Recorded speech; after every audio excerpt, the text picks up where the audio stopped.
Je me suis dit, c'est quoi ce sport de merde? Moi, c'est 100% dans un truc ou 0%, il n'y a pas juste ce milieu. Et un matin, je me lève et je vois sur Instagram que j'étais plus à l'UFC. C'est comme ça que j'ai appris. Enfin, l'email dit juste en gros, merci, au revoir, quoi. Je sais plus ce que ça dit exactement. C'est juste la frustration de savoir que j'ai le niveau d'y être et que j'ai le niveau de battre ces mecs. C'est ça qui me frustre vraiment. Mais je me dis, je suis encore pas mauvais dans ce sport, tu vois. Ouais, il y en a des bonnes organisations françaises. Après, voilà, faut voir ce qu'ils proposent, ce qu'ils ont en tête. Et après, je suis ouvert à toute discussion. Je suis dans le flou total, là. J'aime bien la baston. J'étais vraiment en mode, vas-y, c'est bon, ça m'a gonflé, j'arrête.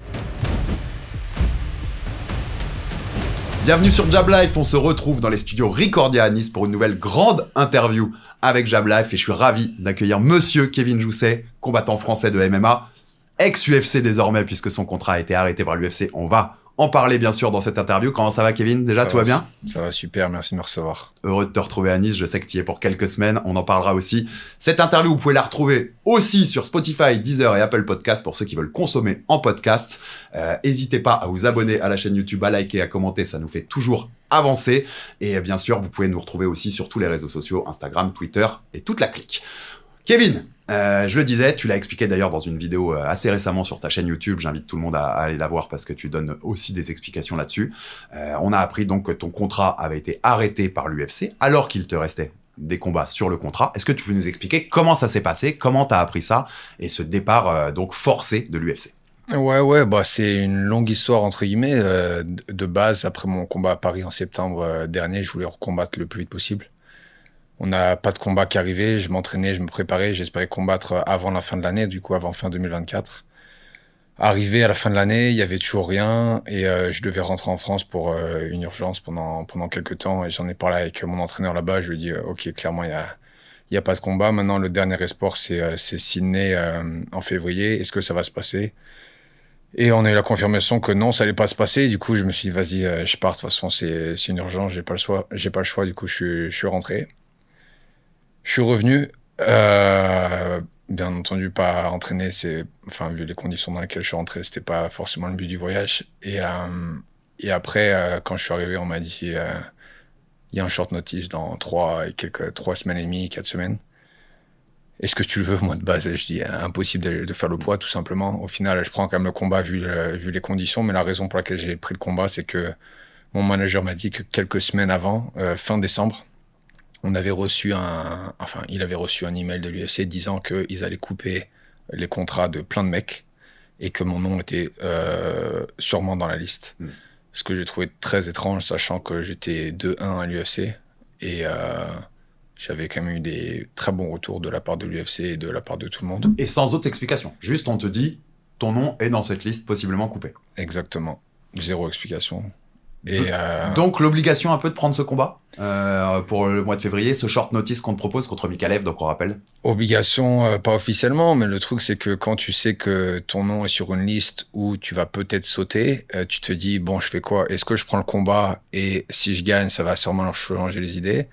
Ou si je perds, sachant que c'est en short notice et qu'ils ont besoin de moi, vu que c'est un Australien et qu'ils ont besoin d'un mec en dernière minute pour que cet Australien combatte dans son pays.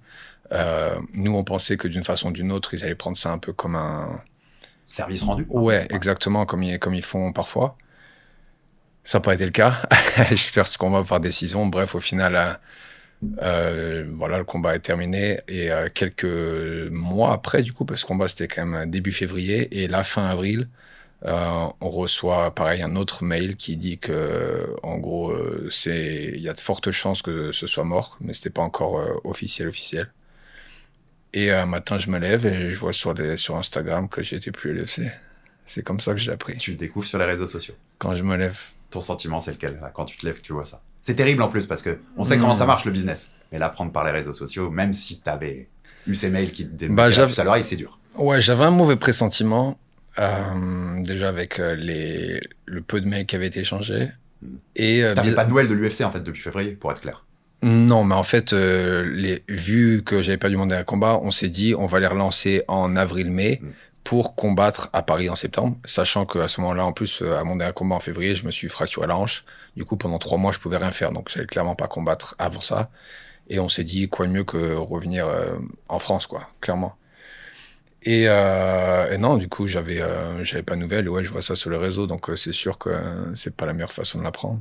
Tu disais que Après, tu avais ce pressentiment, c'est-à-dire tu l'as un là, peu mieux pris quand même grâce à ça, entre guillemets, d'être préparé un petit peu.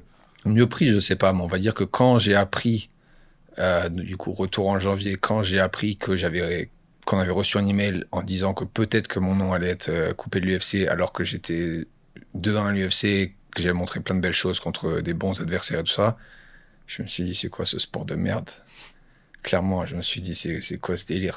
Tu fais 10 ans de sacrifice, tu fais tout et n'importe quoi pour arriver là.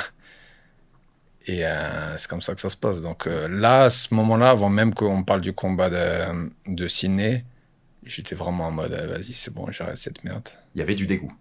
Ouais, ouais. Non, j'étais vraiment en mode, vas-y, c'est bon, ça m'a gonflé, j'arrête. On va en parler, c'est hyper intéressant là, ce que tu dis et ce que tu ouvres et ce dont tu parles d'ailleurs dans ta vidéo. Déjà, est-ce que, avec le recul, tu as un regret d'avoir pris Mikalev en février? J'ai zéro regret pour la simple raison que je pars du principe que dans la vie, quand tu fais des choix, au moment voulu où tu fais le choix, tu as une raison de faire ce choix-là. Et même si par la suite, il s'avère que le choix n'était pas forcément bon, au final, c'est la vie, tu vois. J'ai eu la chance d'avoir l'opportunité de montrer des choses, et ça, c'est une opportunité que tout le monde n'a pas dans sa carrière. Donc, des regrets, non. Je suis juste frustré. Je suis frustré parce que je sais que ce mec-là, si je combats 10 fois et que je suis préparé, je sais que je bats 9 fois. Et c'est ça qui me frustre. En vrai, ta préparation pour ce combat-là, c'était juste du physique pour perdre le poids? Quasiment. Ah, bah, j'ai la moitié des calories que ce que j'avais en normal en fight camp. Ouais, c'était. Mais après, peu importe, j'ai même pas trop envie de parler de ça parce qu'au final, on s'en fout. J'ai perdu ce combat et c'est la vie. Et ce serait lui enlever la beauté de sa victoire. Il a gagné, félicitations lui et super pour lui. Et D'autant au que, tu sais, on final, sait pas. c'est comme ça. Tu Autant disais- j'aurais quand même perdu, on sait pas. Et puis Donc au final, c'est comme ça. Et puis tu sais, même si tu gagnes, Taylor Lapillus, il était à 3-1 à l'UFC quand ils l'ont coupé. Exactement. Des fois, t'as pas de garantie non plus là-dessus. Ouais, ce qui est frustrant, c'est que j'avais beaucoup de retours positifs et que pour X raisons que je ne connais pas, toujours actuellement, mon nom était dans la liste alors que je trouvais ça un peu étrange vu là où j'en étais dans ma carrière. Mais bon, c'est comme ça. T'as toujours zéro raison. C'est-à-dire que t'as pas l'explication exacte de l'UFC de pourquoi ils te coupent. Zéro raison. J'ai eu, du coup, quand je me suis levé, que j'ai vu ça sur les réseaux sociaux, déjà, au début, je me suis dit, c'est quoi ce délire? Bref, ensuite, j'ai regardé mes mails après, et j'ai vu que, du coup, mon contrat était cut dans mes emails. Mais le contrat dit, l'email dit juste, en gros, merci, au revoir, quoi.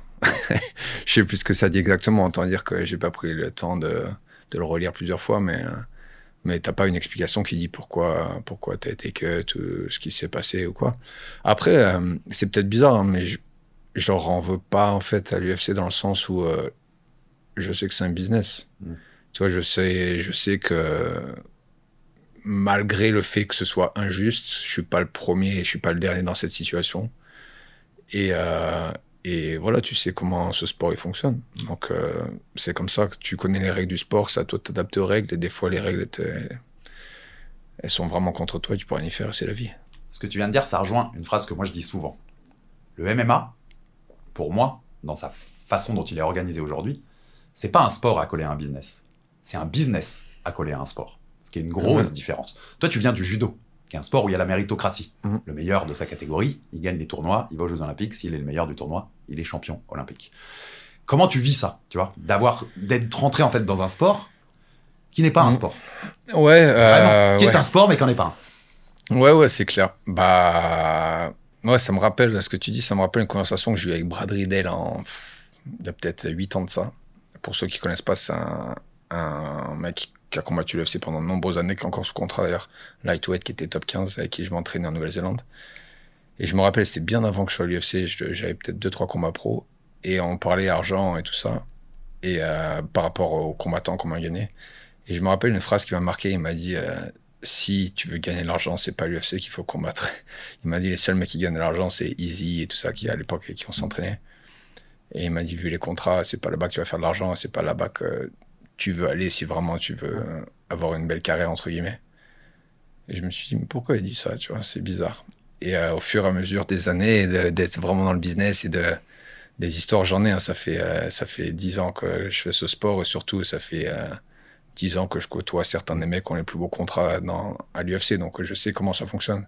Pour rappel, excuse-moi, je t'ai coupé, mais on rappelle que t'habites en Nouvelle-Zélande, tu t'entraînes notamment avec Israël Adesanya, t'as côtoyé Alex Volkanovski, des Carlos Hulberg, Dan Hooker, enfin voilà. Tu connais du monde de l'UFC. Ouais, exactement. Du coup, je sais comment ça se passe. Mais voilà, tout ça pour dire que c'est le jeu, c'est un business plus qu'un sport, t'as totalement raison. Et après, personne m'a obligé à le faire. Donc, c'était mon choix aussi. Par contre, après, il y a une façon dont on organise le business. Dans ta vidéo, tu as dit aussi quelque chose qui rejoint totalement ce que je pense, c'est-à-dire, il y a quand même un côté très énervant, pour être gentil dans les mots utilisés, au fait que la façon dont ils ont structuré leur contrat à l'UFC fait qu'on peut te libérer alors qu'il te restait des combats sur ton contrat. Tu me rappelles, il t'en restait combien sur le contrat? Il m'en restait 2 ou 3. Deux ou trois. Ouais, 2 ou 3, ouais. Donc, tu as ces combats sur ton contrat, eux peuvent te libérer. C'est 3, pardon. C'est 3. Par contre, toi, t'as pas le droit de te libérer toi-même pour aller combattre ailleurs si t'as une meilleure proposition, parce que t'es lié à eux et que t'as ce contrat d'exclusivité. Comment on vit ça? Parce qu'en fait, il n'y a pas de réciprocité. Des contrats, il faut que ce soit un peu réciproque pour que ça marche bien. Ouais, mais la réalité des choses, c'est que tout combattant MMA aujourd'hui veut atteindre l'UFC. Et que peu importe, on sait très bien qu'il y a d'autres orgas qui payent mieux, ce que tu veux, mais on sait tous que tu veux être à l'UFC pour être sur le toit du monde, hein, vraiment pour montrer que tu es l'un des meilleurs combattants au monde et tout ça. Donc même si demain ils font ouais t'as le droit de partir différentes orgas, je pense pas qu'il y en aurait beaucoup qui partiraient au final, mais ce serait totalement juste parce que c'est clair que pourquoi le contrat c'est pas 50-50, c'est 90-10 là. Nous on fait ce qu'on nous dit de faire quoi. Il y en a peut-être pas qui partiraient pour d'autres orgas. Par contre, il y en a 2-3, notamment les superstars, aller faire un petit combat de boxe à plusieurs dizaines de millions de dollars, ça les intéresserait peut-être, tu vois, ça, ce genre de choses. C'est dur, ouais, ce système-là, parce que t'es pas maître de ton destin, finalement. Ça te dégoûte de l'UFC? C'est-à-dire que si l'opportunité se représente, tu y réfléchiras à 2 fois ou ça reste l'objectif parce que c'est l'objectif sportif, comme tu dis, et c'est normal que vous tous, les combattants de MMA, ayez l'objectif d'être au plus haut niveau possible. Ça me dégoûte, oui et non, parce que je le savais. Enfin, je le savais comment ça fonctionne. Je connais d'autres potes à moi qui étaient l'UFC qui se sont fait cut avant et tout ça. Donc, je savais comment ça fonctionnait. C'est juste la frustration de savoir que j'ai le niveau d'y être et que j'ai le niveau de battre ces mecs. C'est ça qui me frustre vraiment. Après, si l'opportunité revient dans le futur, je pense que ça dépendra où j'en suis dans ma vie en général, où j'en suis dans ma carrière. Mes objectifs du moment, si mon objectif c'est encore d'être l'un des meilleurs combattants possibles ou si c'est autre. Et dans ce cas, on verra. Mais pour le moment, on verra. Pour le moment, je suis vraiment focus sur qu'est-ce que je vais faire prochainement. Ta réaction sur un point aussi, tes 2 victoires à l'UFC, les 2 bonhommes que tu as battus à l'UFC, eux, ils sont toujours sans contrat. Le premier mec que j'ai battu, en plus, il a eu 2 combats. Il a perdu les 2. Donc, il a perdu contre moi. Ensuite, il a perdu encore contre un autre mec. Les 2 fois, il s'est fait battre au premier round. Et là, il est encore sous contrat. Et ça me rend ouf. Et le Chinois que j'ai battu, pareil, tu vois, ils sont encore sous contrat, ces mecs. Et même, t'as des mecs qui sont... Regarde Merab. Merab, il a commencé sa carrière UFC, il avait 0 victoire, 2 défaites. Et au final, ils lui ont laissé une 3e chance, il a gagné. Et là, il combat ce week-end, une fois de plus, pour défendre son titre de bantamweight, tu vois.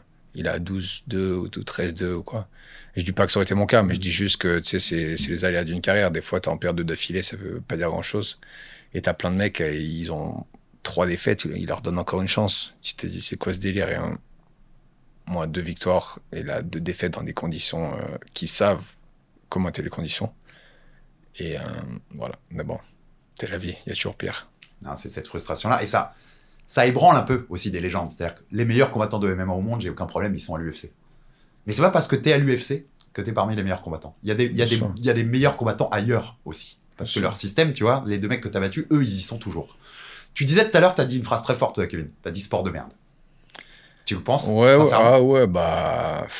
oui et non. Enfin, il y a des aspects de ce sport où c'est clairement de la merde.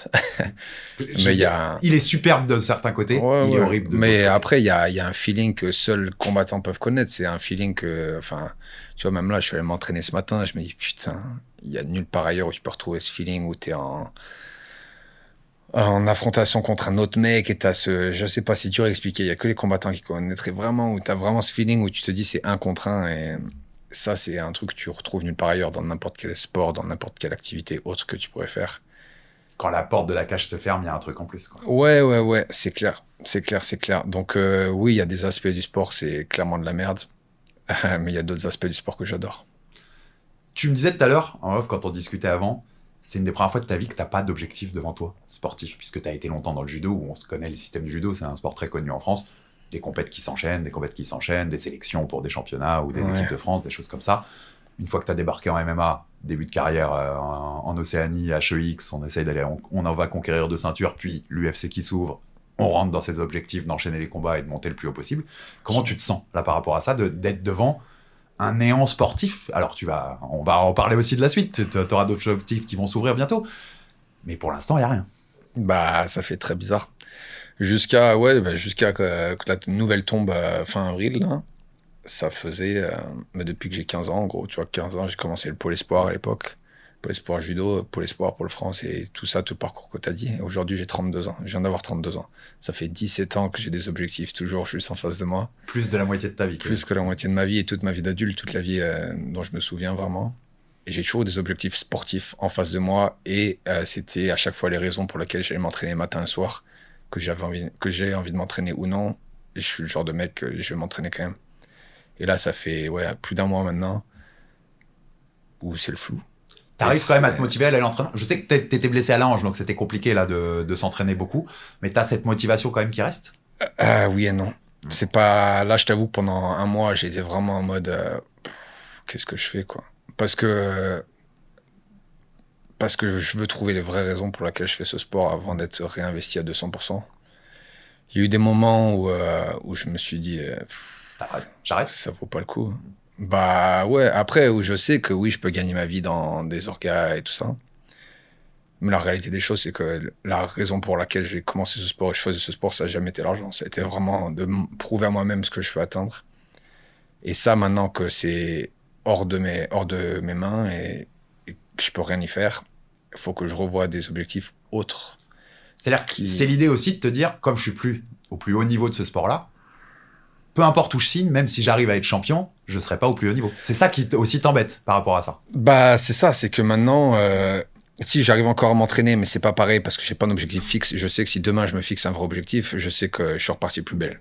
Mais l'objectif, voilà, ça va être quoi? Parce que si tu me demandes demain de combattre un mec inconnu au bataillon, et ça me motive pas d'aller m'entraîner ou même de battre ce mec, ça va strictement rien changer. C'est bien de me payer ce que tu veux, mais dans ce cas, je suis encore jeune, j'ai plein d'autres choses à faire dans ma vie, tu vois. Mais je pense qu'il y a encore des opportunités pour moi dans ce sport, surtout que là, quand je m'entraîne, tu vois, genre là, comme tu as dit, j'étais blessé, j'ai quasiment rien fait pendant plusieurs mois. Et là, je reprends, et du coup, je suis pas encore bien physiquement, mais je me dis, je suis encore pas mauvais dans ce sport, tu vois. Quand je m'entraîne, je me dis, putain, il y a des petites choses à faire. Dès que je redeviens fit, je pense que je peux encore être bon dans ce sport. Tu t'entraînes à Nice en ce moment? Ouais, là, je suis à Nice. Je suis à Nice pendant cet été au moins. Ensuite, on va voir par la suite. T'as eu l'idée de... Ah, vas-y, c'est fini. Mais ouais, non, voilà. Du coup, dès qu'il y aura un vrai objectif, ce sera plus facile de se remotiver. Enfin, ouais, pour moi, quand j'ai un objectif en tête, de toute façon, c'est juste... je suis pas le genre de mec qui a une bonne... comment t'appelles ça? Life balance. Ouais. Équilibre de vie. Ouais, équilibre de vie. Moi, c'est 100% dans un truc ou 0%. Il n'y a pas juste milieu. Et 100% dans ce sport, ça fait 10 ans que je suis vraiment 100% dedans. Là, pour le moment, c'est vraiment en mode... on va voir. Et dès qu'il y aura des choses de fixées, que je saurai pour qui je vais combattre, contre qui je vais combattre, là, ce sera 100% dedans. La machine repart au niveau du mental aussi. Exactement. Comment va la hanche? Puisque tu te l'es fait fracturer dans ce combat en février, pour rappeler. Ouais. Comment ça va? Est-ce que tu es remis à 100%? Ouais. Bah écoute, là, j'ai repris vraiment premier sparring, là, il y a 2 jours. Et des kicks et tout, ça a été. Et la première séance de grappling ce matin. Et pareil, ça a été, du coup, pas de douleur, rien du tout. Du coup, voilà, maintenant, il faut juste remettre la machine en route et redevenir fit. Et voilà, mais non, physiquement, ça va mieux maintenant. On va parler de la suite, mais là, tu disais, je suis à Nice au moins pour l'été. Est-ce que tu as eu l'idée, avec tout ce qui s'est passé là, ces dernières semaines, de te dire, et si je revenais m'installer en France? Parce que mon futur professionnel, possiblement, les sponsors, le public qui m'a découvert, on parlera aussi de tes souvenirs de l'UFC Paris à la fin, mais tu te dis peut-être qu'en fait, ma vie, elle est là. Sur le point de vue professionnel, en tout cas. Oui et non. Les gens ne se rendent pas compte, ça fait 11 ans quasiment que je vis à l'étranger. Donc, tu te dis, putain, c'est long.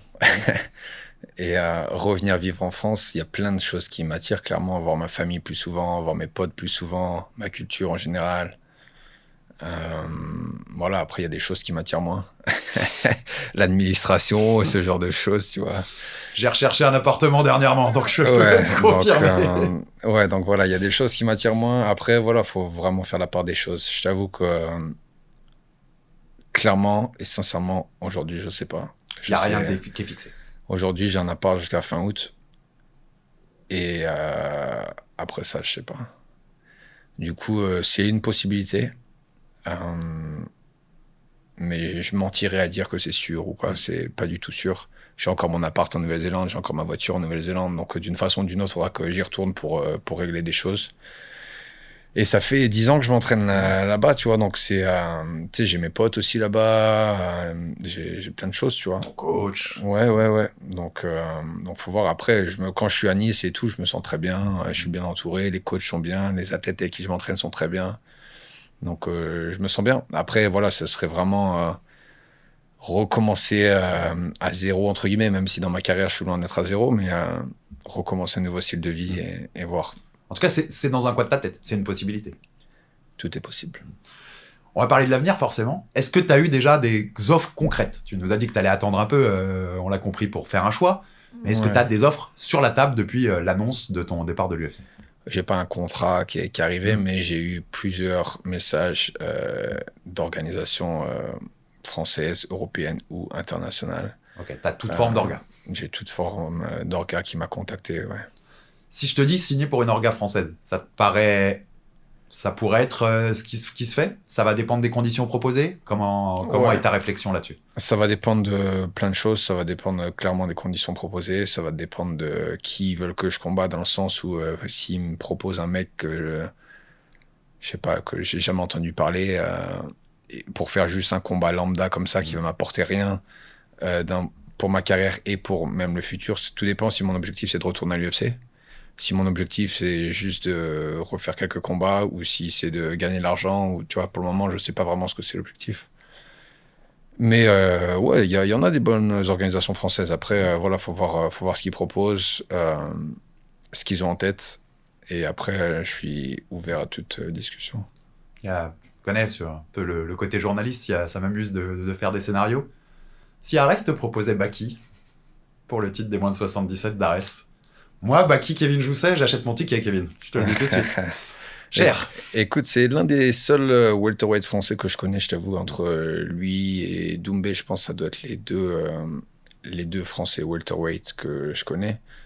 Et je suis pas le genre à dire non des combats quand il y a de la concurrence. Donc, d'autant, si je dis pas de bêtises, on te l'avait proposé il y a 2 ans, en mai. Ouais, mais quand j'étais... Ouais, exactement. Tu sortais de ta deuxième ceinture à ATX, t'étais à l'aéroport, je dis pas de bêtises. Exactement. Et Ares t'avait appelé pour dire est-ce que tu veux combattre Baki en short notice. Et au final, un mois après, je combattais à l'UFC, donc autant dire que le choix était vite fait.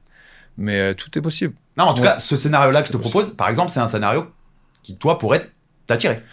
Ce genre de combat, tu vois. Ah oui, clairement. Ouais. Moi, je te dis, je veux combattre un mec où le matin, je vais me lever, je sais pourquoi je me lève, j'ai envie de m'entraîner, j'ai envie de me reprouver à moi-même et aux autres ce que je peux faire. Et j'ai envie de combattre un mec où les gens pensent qu'il va me battre ou qu'il peut me battre, ce genre de choses. Ça m'attire beaucoup plus de combattre un mec comme lui qui est plus connu en France plutôt qu'un mec lambda que personne connaît, tu vois. Tu disais là tout à l'heure, ça dépend si mon objectif est de retourner à l'UFC, si c'est de m'installer dans une nouvelle ligue. Clairement, ton objectif est pas fixé en tête là. T'es encore très dans le flou, en fait. Ah oui, là, je suis dans le flou total. Là, ça va mieux dans le sens où là, j'ai repris l'entraînement et je me rends compte que je kiffe quand même. Tu vois, enfin, que c'est ce qui me rend heureux, ce sport. Tu vois, me battre dans ce sport, c'est quelque chose que, comme je disais plus tôt, c'est un sentiment que tu retrouves nulle part ailleurs. Et je pense que c'est maintenant ou jamais, quoi. Je peux pas prendre 3 ans de pause et revenir dans 3 ans. Tu vois, c'est un sport trop difficile et tout ça. Donc, ouais, je suis dans le flou en termes d'objectifs. Je veux savoir pourquoi je le fais et ensuite savoir le chemin à parcourir pour atteindre cet objectif-là. Mais donc, je t'entends un peu, contrairement à il y a quelques semaines où tu me disais que t'avais même pensé à arrêter. Là, tu peux me dire, peu importe où, peu importe quand, t'es à peu près sûr à 100% que tu recombattras. On reverra Kevin Jousset dans une cage. Ouais, j'en suis quasiment persuadé que je recombattrai et beaucoup de fois. Ouais. Quel souvenir tu garderas de l'UFC si jamais tu y retournes pas? On en a vu d'autres. Hein. Pour le coup, Ah oui. t'as l'exemple Fares Diam. Je sais que tu connais. Fares, il est coupé quand il est à Ah 2-2. ouais? Ouais, il est coupé quand il Ah, est à je pense 2-2. pas. Sauf qu'il passe chez Ali Abdelaziz, qui réussit à le faire revenir en manager. Et depuis, t'as vu le parcours Hmm. de Fares, pour le coup. Tu vois, qu'enchaîne les Ah, c'est victoires et clair. qui est tout proche du top 15 chez les très denses, C'est moins clair. de 70 kilos. Donc, mais si jamais ça se refait pas, quel souvenir tu garderas de l'UFC? Bah, ça reste certains des plus beaux souvenirs de ma carrière pour le moment, hein, clairement. Bah, déjà, la première fois où j'ai gagné à l'UFC, mon premier combat à l'UFC, où j'ai eu le finish et tout ça, c'était un objectif que j'attendais depuis tellement longtemps. Donc, c'est l'un des plus beaux objectifs que j'ai, le plus beau souvenir que j'ai. Et l'UFC Paris, tu vois, avoir 20 000 personnes qui crient mon nom, qui chantent la Marseillaise pendant que je combats et tout ça, c'est des choses il y a quoi? Il y a même pas 0,01% de la population qui pourra vivre ça un jour. Donc, d'une façon ou d'une autre, j'ai des beaux souvenirs. Ah, ça Même, reste gravé, ça, de toute bah, façon. c'est sûr, bien sûr, c'était l'un des gros objectifs que j'avais depuis le début de ma carrière. En vrai, il y aura plein de souvenirs positifs. Tu vois, je suis pas le genre à me frustrer et à me dire, ouais, c'est de la merde, ils m'ont fait ci, ils m'ont fait ça. Au final, tu sais, c'est la vie, il y a toujours pire que moi. Donc, je suis pas à plaindre. Et j'ai quand même plein de très beaux objectifs à l'UFC. On parlait de l'UFC Paris. Au moment où on enregistre cette interview, on est mardi, pour être honnête. 2 heures avant ou 3 heures avant, il y a eu l'officialisation par l'UFC, retour à Paris, le 6 septembre prochain. On n'a encore aucun combat, mais on sait que voilà, pour la 4e année de suite, le grand cirque UFC posera ses valises dans la capitale. Si t'es en France, t'y ou c'est trop dur? Ah, j'y vais direct, Kevin. Ah ouais, ouais. En vrai, je pense pas que j'irai. Ouais. En vrai, je pense pas que j'irai parce que. Trop frustrant. Ouais, non. Mis à part s'il y a genre un pote à moi qui combat.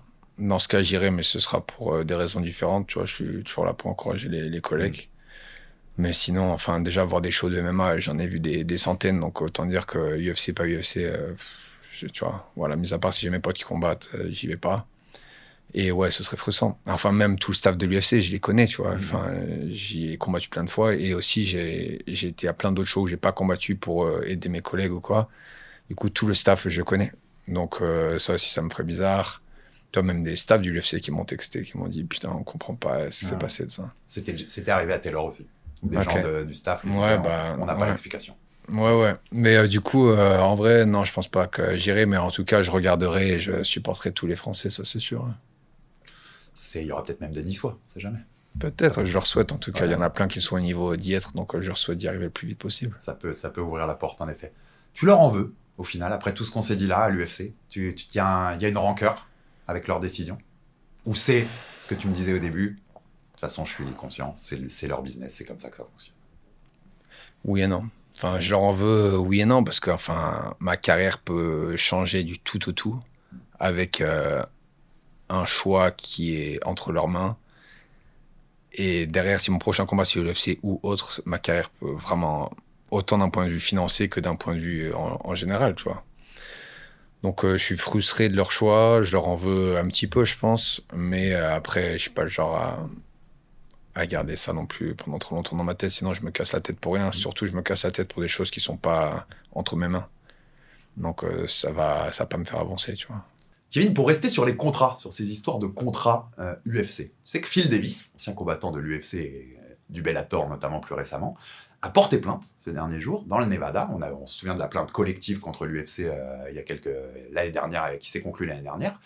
Et il porte plainte, contrairement aux premières actions collectives, il réclame pas d'argent à l'UFC, mais il réclame que l'UFC change ses contrats. Ce qu'il veut, c'est que la nature des contrats dans ce sport soit changée à jamais grâce à une décision judiciaire. Qu'est-ce que tu penses de cette, de cette possibilité et de cette action de Phil Davis? Et est-ce que tu crois que ce serait ultra positif pour l'avenir de ce sport, voire même de l'UFC, qui gagne à la fin? Ah oui, clairement, ce serait très très positif. Pour l'UFC, j'en suis pas sûr, mais en tout cas pour tous les combattants, ce serait largement positif, ce serait une bonne chose. Et j'espère même que ce sera pas que pour l'UFC, mais pour toutes les organisations de MMA en général. Parce que bon, les contrats, c'est le problème principal qui fait que tu as zéro chance d'être sûr de l'avenir, en fait. J'espère que ça va passer. Après, l'UFC, ils ont des bons avocats, j'imagine. Mais j'espère qu'il est bien entouré, qu'il a une bonne team autour de lui et qu'il va gagner ça parce que ça ferait clairement avancer le sport de la bonne manière. L'avantage, c'est qu'ils ne réclament pas d'argent. Donc, ils ont moins la possibilité de lui dire on te donne tant et tu oublies le reste. Là, il a un objectif, donc on va voir ce qu'il va en faire. Mais pour te répondre à ce que tu disais, la plupart des contrats en fait, de ce monde-là sont basés sur les contrats UFC. C'est ce qui fait un peu foi dans ce milieu. C'est ça qui est pris en exemple. Donc forcément, si eux doivent judiciairement changer des choses là-dessus, c'est tout le système qui change en fait. Ce serait magnifique. Tous les combattants seraient gagnants et ce serait beaucoup plus facile de voir aussi les meilleurs athlètes d'où ils viennent parce que du coup, ils pourraient sauter d'une catégorie à l'autre. Donc, il y aurait beaucoup plus de possibilités pour tous les combattants. Donc, je pense que ce serait que bénéfique. On pourrait peut-être même avoir John Jones Ngannou, tu te rends compte ? Magnifique. Je reviens juste sur la suite possible, mais dans ta vidéo, il y a un truc qui m'a fait tilter, c'est que dans les organisations que tu cites possibles, il y a le bare knuckle. Donc les combats à main nue. C'est une vraie... T'as dit ça parce que ça t'est venu en tête et que t'as cité tous les orgas que tu connaissais, ou c'est un truc qui pourrait te titiller s'il y avait une proposition ? J'aime bien la baston. Je crois que t'as tout dit. J'aime bien la baston. Moi, je suis le genre de mec, tu vois, quand j'ai arrêté le judo, quand j'étais plus jeune, j'ai arrêté parce que j'ai plus envie. Enfin, je me suis rendu compte que j'étais encore très bon, très jeune. Tu vois, j'avais 20, 21 ans. Donc, super jeune dans ma carrière. Et je pense que j'avais toutes les possibilités de faire très bien dans ce sport. Mais j'ai arrêté parce que j'avais plus l'amour et l'envie de ce sport. Là, au moment où j'ai fait cette vidéo, j'étais en mode vraiment, ça me casse la tête, cette histoire. Je sais pas ce que je vais faire. Par contre, j'aime bien la baston. Voilà, après, je sais que d'un point de vue stratégique, c'est pas très très logique dans le sens où déjà les mecs qui font ce sport, bare knuckle en général, c'est plutôt des petits trapus plutôt que des grands longilignes. En plus, c'est souvent des anciens. C'est souvent des anciens. Mais faut voir. Kevin, tu fais ce que tu veux, c'est ta carrière. Si tu peux ne pas faire de slap power, ça m'irait. Non, ça va, ça y a pas de risque parce que là pour le coup je vois zéro excitation à mettre une claque à quelqu'un ou à prendre une claque par un autre mec. Donc, sans défense en plus. C'est clair. Abomination totale. Pour ceux qui connaissaient pas mon avis là-dessus, il est clair. Quand je résume un peu tout ça, on va boucler l'interview. Kevin, merci beaucoup pour ton honnêteté et ta dispo sur tout ça. J'ai l'impression que ça te ressemble, ce qui se passe en fait. C'est-à-dire que t'as pas la carrière la plus linéaire qu'on ait connue dans le MMA français. T'as découvert ça parce que t'as bougé en Australie pour une autre raison. T'es pas allé là-bas pour faire du MMA. C'est le MMA qui t'a rattrapé là-bas. Puis tu fais ta carrière à HEX où ici personne te connaît. On n'a jamais entendu parler de toi. Et puis d'un coup, tu prends 2 ceintures et on se rend compte. Attends, il s'entraîne avec Adesanya, il côtoie Volk. Et il a 2 ceintures là-bas. Attends, mais il va venir à l'UFC. Tu finis par faire l'UFC Paris avec tout un public qui chante avec toi ton entrée, qui chante la Marseillaise. Là, ça cut, mais t'as peut-être d'autres objectifs qu'en sourire, ou pourquoi pas un retour. J'ai l'impression que ça te ressemble. Là, si tu vois, que ça a jamais été linéaire, et que t'as la force mentale pour surmonter tout ça. Ouais, la force mentale, c'est clairement ma force numéro 1 de toute façon. Donc, ouais, c'est sûr que j'ai pas un parcours anodin par rapport à la plupart des autres mecs. Enfin, j'ai une vie un petit peu différente, on va dire. Mais ouais, c'est sûr que je me dis que de toute façon, tout arrive pour une raison dans la vie, tu vois, c'est comme ça. Et des fois, tu sais pas la raison le jour où ça arrive, mais quelques années plus tard, ça prend un peu plus de sens. Donc ouais, je me dis, je suis encore jeune, entre guillemets, dans ce sport, dans le sens où j'ai commencé tard. Et j'ai encore l'envie, et je sais que j'ai encore le niveau. Donc je pense que ça peut me donner plein d'autres opportunités. Et ouais, recombattre en France, ce serait aussi un objectif. Donc il faut voir avec qui, contre qui, quand et où. Mais ouais, ça peut m'ouvrir de très belles portes. Ouais. Ça t'en as conscience aussi que tu vois, entre le moment en mai 2023 où tu es à HEX et on te découvre ici, et aujourd'hui, ton nom dans le MMA français, il a énormément grandi. Tu vois. On te connaissait à peine. Aujourd'hui, tu es Kevin Jousset, ex-combattant UFC qu'on connaît, quoi. Ouais, bien sûr. Ouais, bah ça, c'est sûr que ça aide pour les opportunités sportives ou autres. Hein. Donc, clairement, je vais utiliser ça au maximum pour avoir les meilleures opportunités possibles. En tout cas, il y a plusieurs offres sur la table, donc je sais qu'il y aura moyen de discuter, d'avoir des belles choses.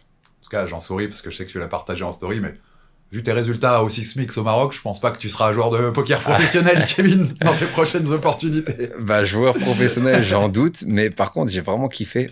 Ouais, j'étais au Six Mix organisé par Winamax là-bas pendant une semaine et franchement, très très bien. J'ai jamais fait le Maroc en plus. Et j'ai adoré Camperi. Camperi, c'était super sympa. Donc, joueur pro, il y a peu de chance, mais continuer de jouer et m'amuser avec les collègues. Amateur qui prend plaisir. Exactement. C'était cool aussi pour se libérer un peu la tête de la situation, je pense. Tu vois. Ouais, exactement. C'était le bon moment de le faire, on va dire. Merci beaucoup, Kevin, pour cette interview. Comme tu es à Nice les prochaines semaines, n'hésite pas, la porte de Recordia est toujours ouverte et de Jab Life. On va t'inviter pour un petit débat avec Aldric, là, No Jab Culture. Je pense que ça peut être cool que tu viennes d'ici la fin de l'été. Et puis, si tu as des annonces ou des choses, n'hésite pas non plus. La porte elle est ouverte et on sera content de refaire une interview pour savoir quel est ton prochain objectif et où est-ce qu'on pourra te suivre et t'encourager. Merci beaucoup, Kevin. Merci à tous. Continuez de nous suivre. Abonnez-vous, mettez des commentaires. Ça fait avancer le bousin, comme je dis toujours. Et à très vite sur Jab Life. Merci encore, Kevin. Ciao à tous. Ciao. À plus, ciao.